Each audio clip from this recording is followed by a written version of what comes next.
अर्जुन का स्वप्न। संजय कहते हैं, राजन, अर्जुन अपनी प्रतिज्ञा की रक्षा के विषय में विचार करते हुए सो गए। उन्हें चिंता करते जान स्वप्न में ही भगवान श्री कृष्ण ने दर्शन दिया। भगवान को देखते ही अर्जुन उठे और उन्हें बैठने को आसन दे स्वयं चुपचाप खड़े रहे। श्री कृष्ण ने उनका निश्चय जानकर कहा, धनंजय, तुम्हें खेद किस लिए हो रहा है? बुद्धिमान पुरुष को सोच नहीं करना चाहिए, इससे काम बिगड़ जाता है। जो करने योग्य कार्य आ पड़े उसे पूर्ण करो। उद्योगहीन मनुष्य का शोक तो उसके लिए शत्रु का काम देता है।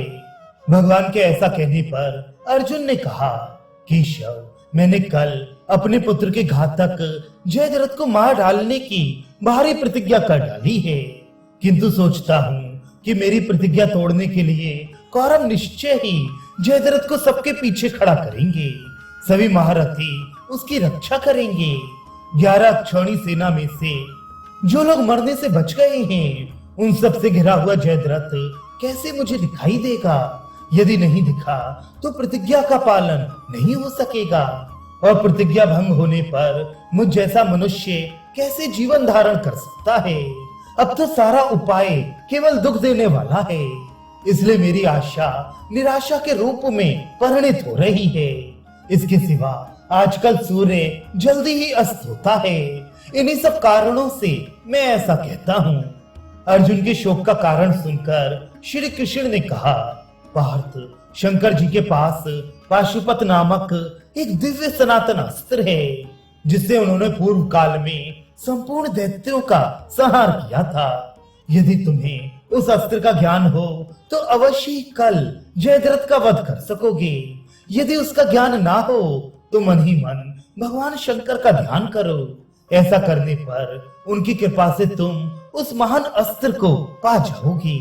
भगवान श्री कृष्ण की बात सुनकर अर्जुन आचमन करके भूमि पर आसन बिछाकर बैठ गए और एकाग्र चित्त से शंकर जी का ध्यान करने लगे। तदनंतर ध्यानावस्था में शुभ ब्राह्म मुहूर्त के समय अर्जुन ने श्री कृष्ण के साथ ही अपने को आकाश में उड़ते देखा। उस समय उनकी गति वायु के समान थी। भगवान कृष्ण उनकी दाहिनी बाह पकड़े चल रहे थे। उत्तर दिशा में आगे बढ़कर उन्होंने हिमालय के पावन प्रदेश और मणिमान पर्वत देखा, जहाँ दिव्य ज्योत छिटक रही थी और सिद्ध तथा चारणगण विचर रहे थे। मार्ग में अद्भुत भावों को देखते हुए जब वे आगे बढ़े तो श्वेत पर्वत दिखाई दिया। पास ही कुबेर का विहार वन था।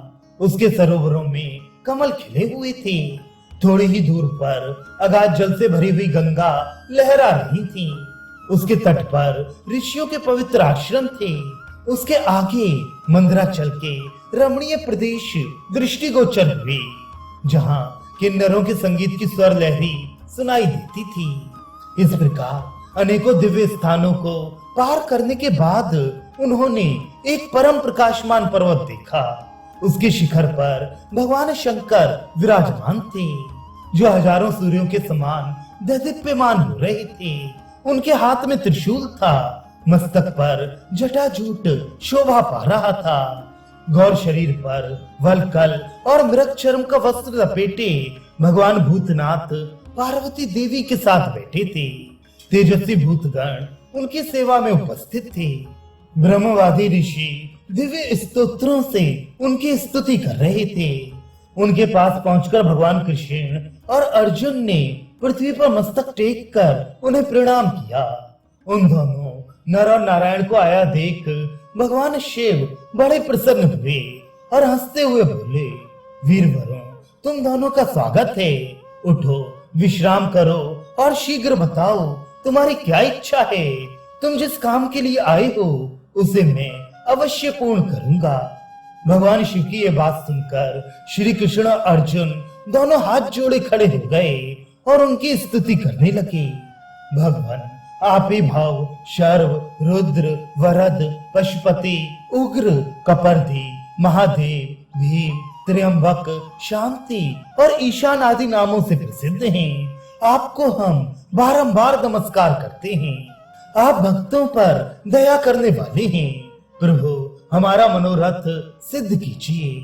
तदनंतर अर्जुन ने मन ही मन भगवान शिव और श्री कृष्ण का पूजन किया तथा शंकर जी से कहा, भगवान मैं दिव्य अस्त्र चाहता हूँ। ये सुनकर भगवान शंकर मुस्कुराए और कहने लगे, श्रेष्ठ पुरुषों मैं तुम दोनों का स्वागत करता हूँ। तुम्हारी अभिलाषा मालूम हुई, तुम जिसके लिए आए हो वह वस्तु अभी देता हूँ। यहाँ से निकट ही एक अमृतमय दिव्य सरोवर है, उसी में मैंने अपने दिव्य धनुष और बाण रख दिए हैं, वहां जाकर बाण सहित धनुष ले आओ। बहुत अच्छा कहकर दोनों वीर शिव जी के पार्षदों के साथ उस सरोवर पर गए। वहां जाकर उन्होंने दो नाग देखे, एक सूर्यमंडल के समान प्रकाशमान था और दूसरा 1000 मस्तक वाला था। उसके मुख से आग की लपटें निकल रही थीं।